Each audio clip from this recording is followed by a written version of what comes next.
নমস্কাৰ অসমবাসী ৰাইজ, মোৰ ইউটিউব চেনেল আছামিজ বন্ধুলৈ আপোনালোক স্বাগতম।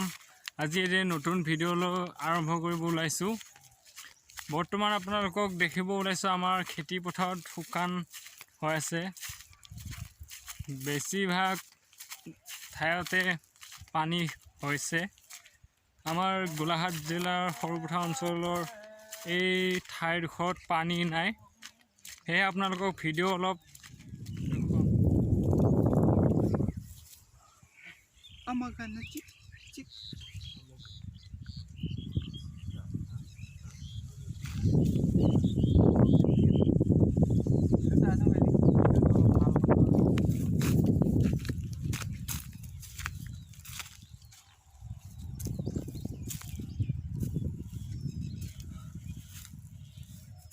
পিছত দিলে নহ'ব।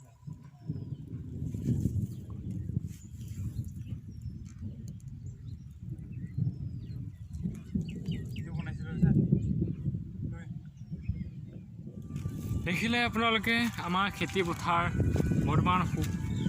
বৰ্তমান এইটো সময়ত আমাৰ খেতি পথাৰত পানী ভৰি ধান আমি ৰুই সম্পূৰ্ণ অন্ত পেলাওঁ।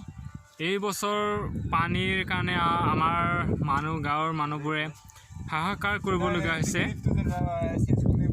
মই পিছফালে আছে এইবোৰ দেখিছে, পানী নাই, ধানো নাই।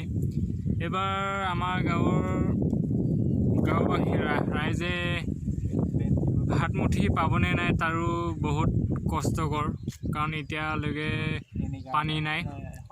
সেয়ে আপোনালোকে মোৰ ভিডিঅ'টো ভাল পালে লাইক এণ্ড শ্বেয়াৰ কৰি দিব আৰু কাষৰ বেল আইকনটো ক্লিক কৰি দিব, যে আহিবলগীয়া ভিডিঅ'টো আপোনালোকে আগত পাই যায়।